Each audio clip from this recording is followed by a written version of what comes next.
So interviews are everywhere. They're in every single thing you watch on TV or streaming services, whatever they are. Somewhere there's an interview. And there are many ways to light an interview set. For me, 2025 is the year that I want to learn the lighting and grip space a little bit better and just have a better understanding for it. Derek is a DP, a grip, and a producer. I've worked with him over the past couple of years on some projects for the Seahawks, and then just some projects here and there throughout the city. Today we got into how to light an interview set, a couple of lights, a couple of light modifiers, and just a whole lot of knowledge. So let's get into it.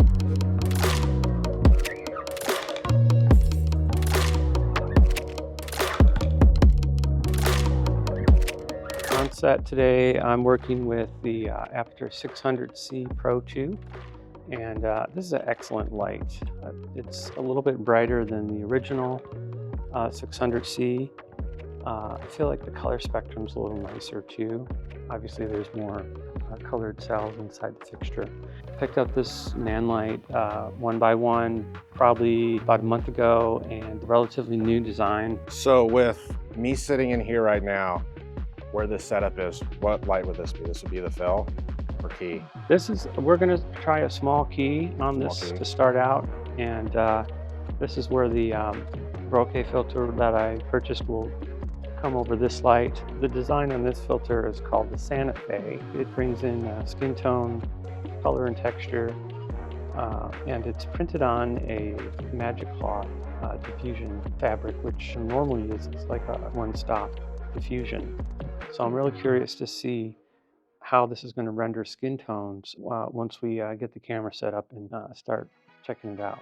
So the reason I'm making this video is because of the fact that I think a lot of my channel is that of a tech and a filmmaking channel, and there is still that balance of filmmaking that I want to touch on with some professionals in this field around this area. And that's the reason why I have basically worked with Derek on this video to bring this to life and to bring more of an expertise to the filmmaking world to my channels. Whenever I'm lighting anything, I always think about motivation and I think about the sun. And so the equivalent of that in a studio is basically your key light. So if you think of your key light as the sun, where is that sun coming from? What's your mood? You know, what kind of day is it? Is it like a moody Seattle day, or are we down in LA with nice, big, broad, contrasty light? So we tested about 6 different interview setups, ranging from practical to experimental setups. Our main goal was to maintain accurate skin tones while also being able to explore different experimental types of interviews with that through lighting.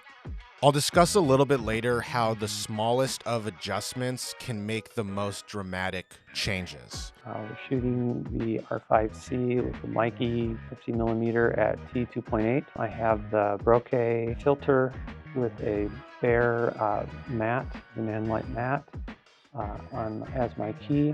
And on my bounce, I have the bokeh bounce 4x4 Santa Fe bounce, and this is our look. So basically, we just added the one-stop diffusion to the Nanlite, which is layering up the key and giving us a little bit more soft look with the addition of the bokeh filter. Covered up our Santa Fe filter with a white bounce, which will certainly affect the quality of the bounce, and of course give us a little bit more information on what that bokeh key filter is doing. So I talked about it a little bit earlier, but making the littlest changes, the littlest adjustments do make that much of a difference in the overall final image. And we start to see that as we move through each test we do. We make small adjustments. If it's removing a grid, if it's bringing down the temperature a bit, whatever it is, we're making these small, tiny adjustments that are making a lot of difference in the final shot. And that's something that you learn over time, you learn with patience, and something that I really noticed when doing a lot of these tests, that the changes we were making were not drastic. They were not that major, but they did make a difference in the final frame, in the frames we were going for. At this moment, what we're going to do is, just call it out. We have the 1x1 LED NAND light panel as my key, and I have negative fill on the left. So I think what I'm going to do is keep moving because we're doing no filters currently.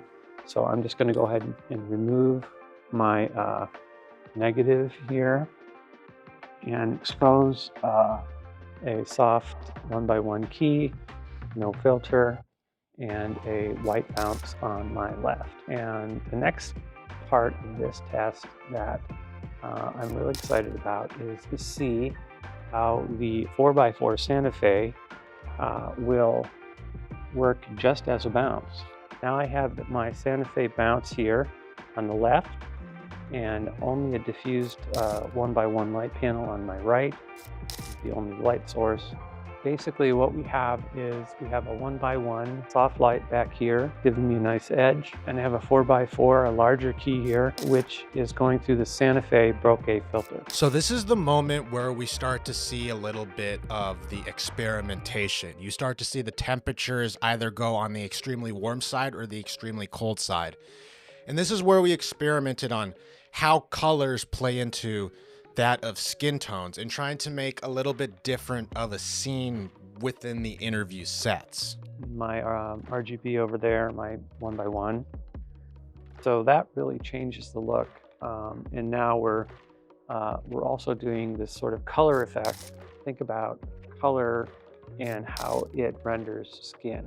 So what I've done now is I've added my 600 light back there. I've changed the color temperature to 2300, warming it up to sort of go the opposite direction of that light, which is a much cooler color. So we have kind of this split color situation happening. So there you have it. Working with Derek to create about 6 different interview setups and 6 different looks within one contained space. This is just another example on how lighting can shape any scene, any room, any little area. All you need is a little bit of knowledge on how lighting works, how it bounces off things, how it reflects off things, and ultimately just some creativity. But at the end of the day, this is a tool. This is a tool like everything else in the filmmaking field, and there's people that completely specialize in this. Thanks to Derek for lending his knowledge to myself and also this channel to really show how to professionally light an interview setting. Also, shout out to Olympic Studios for letting us use their studio space to create this video. If you're ever in the Seattle area, hit them up. I'll have it linked in the description below. As always, this is all a tool. This is all a place for you to get better, for you to have questions, for you to ask questions. Let me know down in the comments if you enjoyed this video and if you'd be interested in more videos like this, talking and working with some of the filmmakers in the Seattle area to really share some of their expertise and some of their knowledge. Make sure you hit that like button, hit that subscribe button so you don't miss an upload. And as always, I'll see you guys in the next video. Peace.